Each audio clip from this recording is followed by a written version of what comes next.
Alors Guilhem, bonjour. Bonjour. Alors tu es coordinateur d'Esprit Critique. Oui. Est-ce que tu peux nous expliquer en quelques mots ce qu'est Esprit Critique ? Alors, Esprit Critique, c'est une association internationale pour la promotion de la liberté d'expression des jeunes, et on essaye de donner les outils aux jeunes pour qu'ils puissent s'exprimer. Donc voilà, donc ça peut passer par les médias, par la langue, par l'événementiel, par des espaces donc d'échange, et on a aussi tout un volet interculturel, de rencontre de l'autre, parce qu'effectivement on est ici dans une société où la question de l'intercompréhension est fondamentale pour la rencontre entre les personnes et pour avancer et pour pouvoir s'exprimer. C'est aussi mieux comprendre l'autre et mieux comprendre son positionnement dans le monde. D'accord, alors depuis février, des cours de langue africaine ont été mis en place. Au programme, on trouve l'arabe, le wolof, le bambara et le lingala. Est-ce que tu peux nous dire quel est le but de ces cours et qui peut s'y rendre ? Est-ce que ça s'adresse à un public particulier ? Est-ce qu'il faut être étudiant ou non ? Alors non, l'idée, pour nous, la première chose qu'on voulait mettre en place, c'est donner la possibilité à des personnes d'apprendre des langues qui ne sont pas forcément enseignées dans les lieux quotidiens qu'on fréquente, ça veut dire l'université. Il faut savoir qu'il y avait déjà des cours à l'université de Lingala avant et que ces cours-là ne sont plus dispensés. Donc c'est le même enseignant qui enseignait là-bas et qui participe aussi aux cours qu'on donne de Lingala.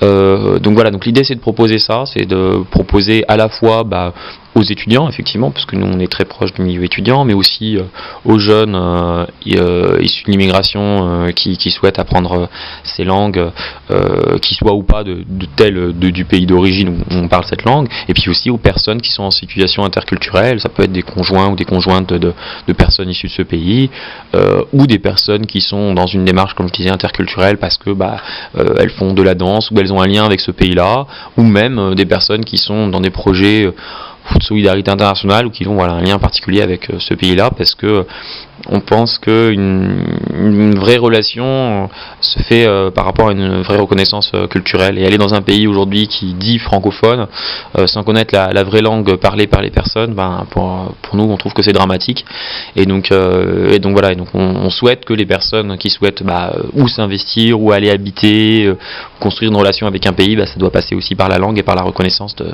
la langue des populations locales. D'accord, et quelles sont les modalités d'inscription ? Est-ce qu'il y a un tarif ? Est-ce qu'il faut adhérer à Esprit Critique ?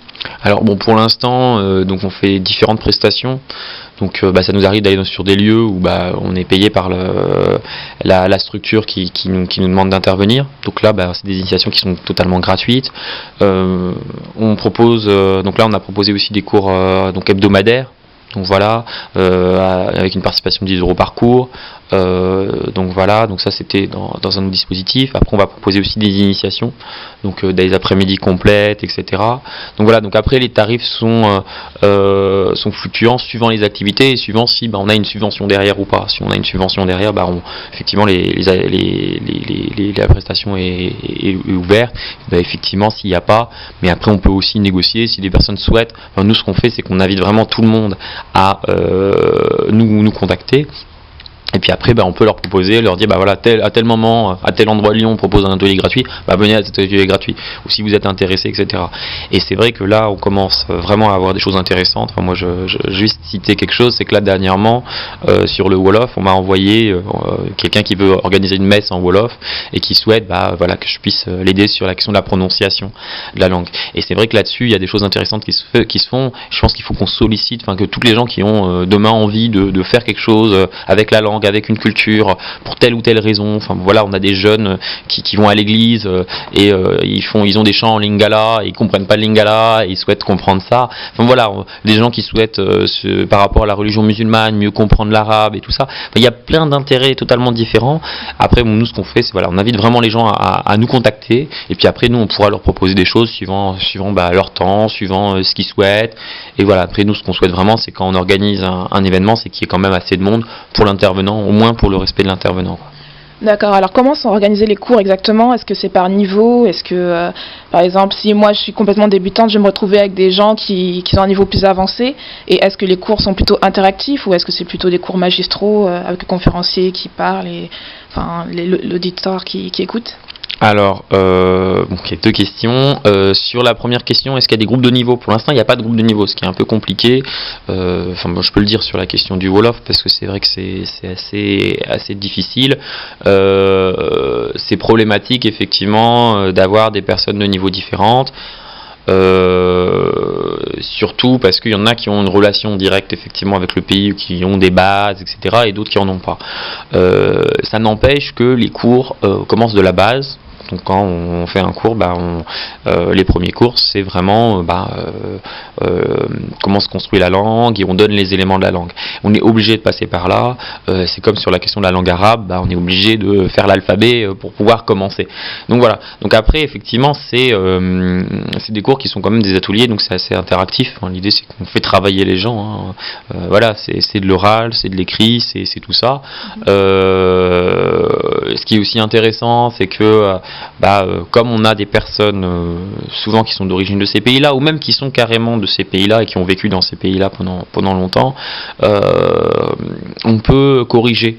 Voilà, on a par exemple des Sénégalais qui viennent prendre des cours de Wolof alors qu'ils ont vécu toute leur vie au Sénégal et qui parlent très bien le Wolof, mais qui n'ont pas la possibilité de l'écrire, qui sont très intéressés pour savoir écrire le Wolof, pour pouvoir justement corriger leurs fautes, qui sont aussi des fautes de grammaire, d'articles, etc. Parce que connaître une langue à l'oral, c'est pas la maîtriser à l'écrit, et donc c'est aussi justement faire beaucoup de fautes, même à l'oral, parce que justement à l'oral on se rend vite compte qu'on fait beaucoup de fautes.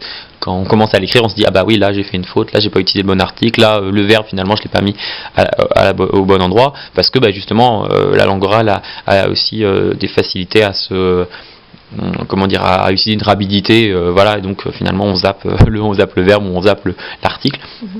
Donc voilà, donc vraiment tout le monde peut participer, et puis tout le monde donne son avis, et donc on a vraiment des discussions très intéressantes. Ah oui, mais toi je dirais ça comme ça, puis comment on peut rentrer dans des débats de la langue aussi qui sont des fois très intéressants sur des mots qui veulent dire des choses différentes, il y a vraiment un débat et un échange, et une rencontre aussi vraiment entre des personnes d'origine de ces pays-là et des personnes qui souhaitent s'intéresser à ces pays, et puis quelque chose de très interculturel et très panafricain. Même chose sur l'exemple du Wolof, on a des Gabonais, on a des Maliens, on a des Camerounais, on a vraiment des Français, on a peut-être bientôt on aura des Chinois.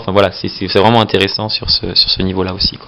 D'accord. Et si par exemple j'ai besoin d'apprendre une langue pour un travail, est-ce que par exemple cet apprentissage sera sanctionné par un diplôme, quelque chose, ou ça reste... Alors, pour l'instant, on n'a pas mis en place de diplôme ou de certification. Après, si quelqu'un souhaite avoir un diplôme, etc., c'est des choses qui peuvent se faire, mais à partir de là, il faut effectivement que la personne vienne nous voir et nous dise j'ai besoin de ça, j'ai besoin d'avoir, parce qu'après on pourra faire un programme d'une vingtaine d'heures qui peut être sanctionné avec des examens. Moi je pense que c'est la première fois qu'il y a eu des examens justement déjà en Wolof qui ont été faits. Moi j'ai fait passer des examens en Wolof ça fait 2 mois, écrit oral. Donc les deux, donc c'est quand même intéressant. C'est des choses qui se font nulle part, quoi. Je veux dire, je connais pas beaucoup d'endroits où on passe des examens en Wolof. Donc là, effectivement, pour l'instant, ça se met en place. Donc voilà. Donc après, là, il y a aussi un besoin aussi de formation des profs là-dessus. Donc on a quand même des très bons enseignants. On a Monsieur Mabiala qui est professeur en linguistique et qui effectivement enseigne le lingala. On a un étudiant en thèse aussi de linguistique qui de sciences du langage, qui enseigne le bambara et qui est malien et qui maîtrise totalement la langue. On a quand même des personnes qui ont pas mal de connaissances. Maintenant, ça demande aussi un travail, et puis nous, l'objectif après, c'est effectivement, s'il y a un engagement des populations, de pouvoir créer une bibliothèque des langues africaines ou des langues du monde, parce que les ouvrages sont très peu accessibles. Voilà, pourtant il y a beaucoup d'ouvrages en langue africaine qui existent, mais finalement très peu valorisés. Finalement, personne lit dans ces langues-là, donc ça demanderait au moins sur l'achat des ouvrages, si ce n'est aller plus loin, parce que nous, notre association, c'est quand même une association de médias, créer des blogs et faire la promotion auprès des jeunes pour qu'ils créent des blogs dans ces langues, Voilà, parce que sur Internet, sur Facebook, on voit beaucoup de personnes qui vont écrire par exemple en Wolof, en Lingala, etc. Mais c'est du très mauvais. Enfin, au niveau de la langue, c'est quand même, voilà, c'est écrit n'importe comment. Il y a beaucoup de fautes. Nous, l'idée, ce serait voilà, de faire des sites internet ou des blogs où il y ait des articles sur des sujets et sur lesquels on puisse travailler sur, voilà, sur les fautes et sur tout ça pour donner des articles correctement écrits. Est-ce que vous pensez à l'avenir ouvrir Expression du Monde à d'autres langues africaines ? Alors oui, à la base on avait une dizaine de langues. Encore hier, donc on avait un stand sur le Yoruba et c'est vrai qu'il y a des gens qui sont intéressés. Même chose, la problématique actuellement sur toutes les langues qu'on propose, c'est qu'on a des fois une ou deux personnes qui sont intéressées. Et nous, effectivement, pour faire un atelier même un samedi, faut qu'on ait une dizaine de personnes.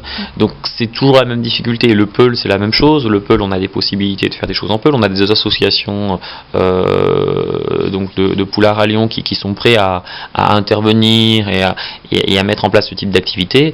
Voilà, nous vraiment, c'est pour ça qu'on invite vraiment toutes les personnes qui souhaitent apprendre des langues africaines, parce qu'actuellement effectivement on se concentre là-dessus, à nous contacter, quelles qu'elles soient. Nous on a des intervenants aussi en Swahili, on a des intervenants dans différentes langues, en Kinyarwanda, enfin Kirundi, Kinyarwanda. On a effectivement des possibilités en termes de professeurs, ou même si de toute façon on a une forte demande, on pourra de toute façon se débrouiller à trouver les personnes nécessaires. Maintenant il nous faut effectivement plus d'une personne sur une langue. Si une personne nous dit bah voilà, je veux apprendre je sais pas le Tiv ou le Zoulou, je ne sais quelle langue, bah effectivement si on a une personne qui veut apprendre cette langue là, ça va être difficile. Par contre effectivement si on a 10 personnes qui veulent apprendre, on se dit bah ok, bah là on va essayer de voir comment trouver un intervenant, tout en sachant qu'il y a la dynamique du langage à côté, et il y a des gens qui travaillent aussi sur ces langues là, qui sont pas des enseignants mais qui ont aussi les compétences pour intervenir. Et où est-ce que je peux trouver le programme d'Expression du Monde ? Alors ça, sur le site internet donc de l'association Esprit Critique, donc qui permet d'informer sur les activités qu'on propose dans ce sens, quoi. D'accord, Guilhem, je te remercie, je vous souhaite une très bonne continuation. Merci beaucoup.